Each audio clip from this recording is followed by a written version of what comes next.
Good morning বন্ধুরা, তোমরা কেমন আছো? আশা করি ভালো আছো, আমিও ভালো আছি।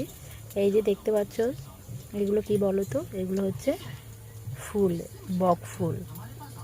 এই বক ফুল দিয়ে কি করব বলো তো? বড়া বানাবো, মানে চপ।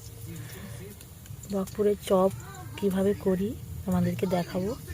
আর বক ফুলের চপ খেতে খুব ভালো লাগে কিন্তু, তাই আজকে আমি একবার খেয়েছিলাম, খুব টেস্ট লেগে। তাই এবারে আমি বকফুলের চপ বানানোর জন্য নিয়েছি বেসন, সব কিছু রেডি করে নিয়েছি। চপটা রেডি করে নেব এবারে। চলো দেখি। বন্ধুরা, বেসন নিয়ে নিয়েছি, বেসনের ফুলগুলো দিয়ে দিয়েছি, এক এক করে ভেজে নেব। মনে হচ্ছে যাতে খুব তাড়াতাড়ি হয়।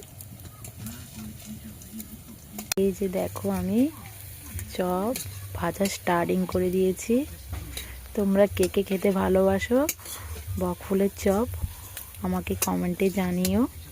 আর কে কে বানাতে পারো সেটাও অবশ্যই জানাবে। দেখতে দেখো আমার ভিডিও।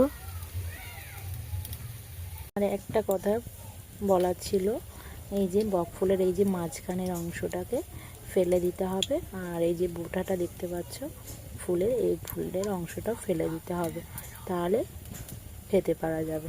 ওটা খেলে ভালো হয় না, পেট খারাপ করে।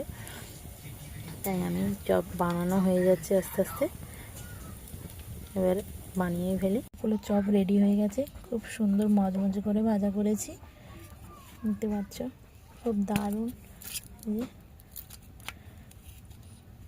তোমাদের কেমন লেগেছে অবশ্যই আমাকে কমেন্টে জানাবে।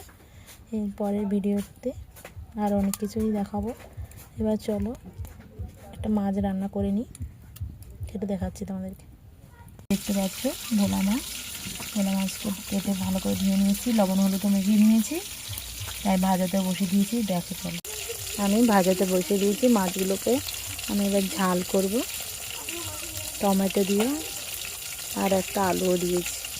মাছের ঝোলটা রেডি হয়ে গেছে, দেখতে পাচ্ছ, খুব সুন্দর কালারটা হয়েছে। তোমাদের কেমন লাগছে অবশ্যই কমেন্টে জানাবে।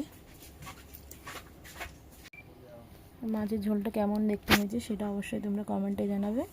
আর আমার রেসিপিগুলো যদি অবশ্যই ভালো লেগে থাকে, সাবস্ক্রাইব, লাইক, শেয়ার করে দিতে ভুলবেন না। আজকের মতো এইটুকু, টাটা।